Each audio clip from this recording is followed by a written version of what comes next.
안녕하십니까? 7월 15일 수요일 아침입니다. 지난밤도 평안하셨죠? 오늘도 새날을 주신 하나님께 감사하고 믿음으로 힘있게 달려가시기를 주의 이름으로 축복합니다.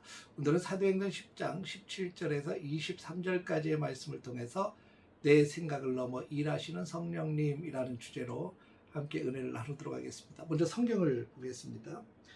베드로가 본 바 환상이 무슨 뜻인지 속으로 의아해하더니 마침 고넬료가 보낸 사람들이 시몬의 집을 찾아 문 밖에 서서 불러 묻되 베드로라 하는 시몬이 여기 유숙하느냐 하거늘 베드로가 그 환상에 대하여 생각할 때에 성령께서 그에게 말씀하시되 두 사람이 너를 찾으니 일어나 내려가 의심하지 말고 함께 가라 내가 그들을 보내었느니라 하시니 베드로가 내려가 그 사람들을 보고 이르되 내가 곧 너희가 찾는 사람인데 너희가 무슨 일로 왔느냐 그들이 대답하되 백부장 고넬료는 의인이요 하나님을 경외하는 사람이라 유대어 온 족속이 칭찬하더니 그가 거룩한 천사의 지시를 받아 당신을 그 집으로 청하여 말을 들으려 하느니라 한데 베드로가 불러들여 유숙하게 하리라.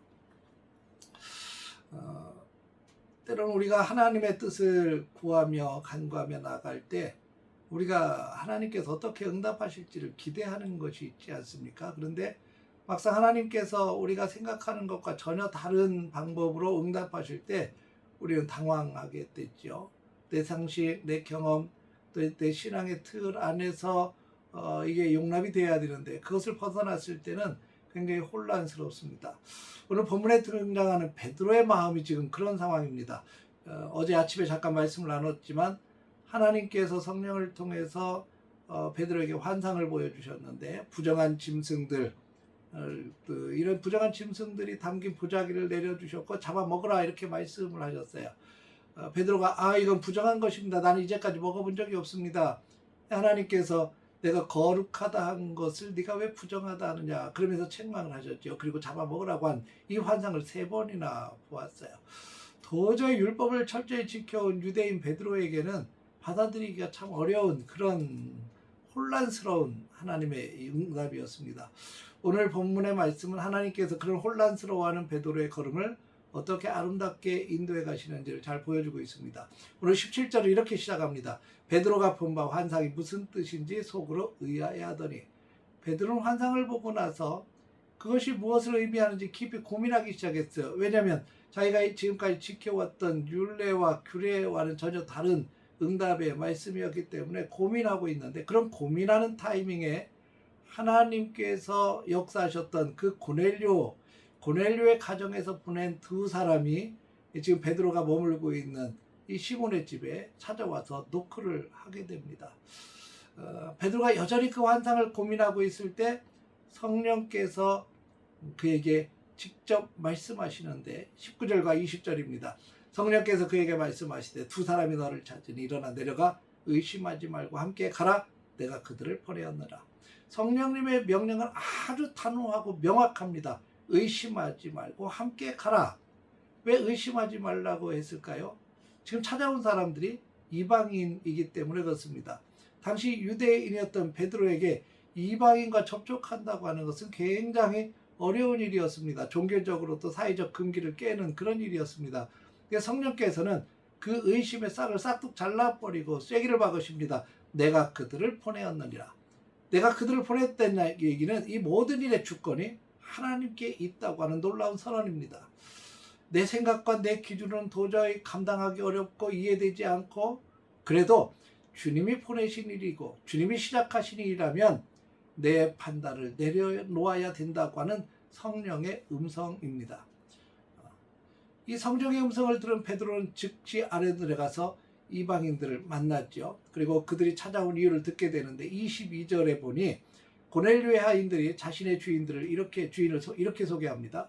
백부장 고넬료는 의인이요 하나님을 경외하는 사람이라 유대 온 족속이 칭찬하더니 그리고 그가 거룩한 천사의 지시를 받아서 베드로를 청해 말씀을 들으려 한다라고 이렇게 전합니다.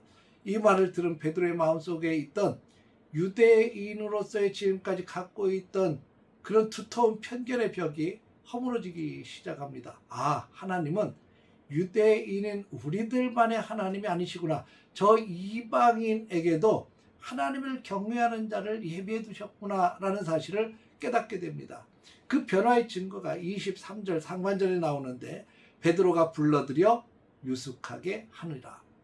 당시 유대인이 이방인을 집으로 들인다는 것도 굉장히 어려운 일이고 또 불러들여서 함께 먹고 자는 것은 상상할 수도 없는 일이었습니다. 그러나 베드로가 성령의 말씀에 순종해서 그들을 형제로 대접하고 환대합니다. 그리고 그 이튿날 기꺼이 그들과 함께 고넬료의 집을 향해서 발걸음을 옮깁니다. 내 고집과 편견을 깨고 하나님의 넓으신 계획에 자신의 삶을 맡기고 순종하는 것을 보게 됩니다. 사랑하는 성도 여러분, 오늘 말씀은 우리에게 중요한 영적 교훈을 허락해 줍니다. 하나님의 생각은 우리의 생각보다 훨씬 더 높고 훨씬 더 기쁘십니다. 오늘 이 아침에 두 가지를 마음에 품고 기도하기를 원합니다. 첫째는 내 편견과 고집을 하나님의 말씀 앞에 내려놓게 해주십시오. 내 생각과 내 굳어진 생각의 틀, 사람을 판단하는 기준들, 이런 것들을 다 내려놓고 성령께서 의심하지 말고 행하라 하실 때 아멘으로 반응할 수 있기를 주의 이름으로 축복합니다. 두 번째는 성령의 세밀한 타이밍을 믿으십시오. 내 삶의 자리에서 일어나는 만남과 환경의 변화들, 이런 모든 것들이 하나님이 내게 주신 기회를 내가 믿음의 눈으로 바라보고 그것을 캐치할 수 있는 삶이 되게 하옵소서. 주님이 주신 기회를 절대로 놓치지 않는 복된 인생이 되게 해달라고 기도하기를 원합니다. 그리고 오늘 하루 내 생각을 넘어서 지금도 크고 놀라운 일을 행하시는 이 성령님의 손에 이끌려서 생각지 못했던 은혜와 지경의 넓힘을 경험하는 우리 복된 하루 되시기를 주님의 이름으로 축원합니다. 기도하겠습니다. 거룩하신 아버지 하나님, 하나님께서 베드로에게도 역사하시고 고넬료에게도 역사하시고 또 베드로에게 환상을 보여주신 하나님께서 고넬료가 보낸 이방인을 만나는 기가 막힌 타이밍을 통해서 하나님께서는 하나님이 만드셨고 하나님이 이루어 가시는 계획임을 깨닫게 하셨습니다.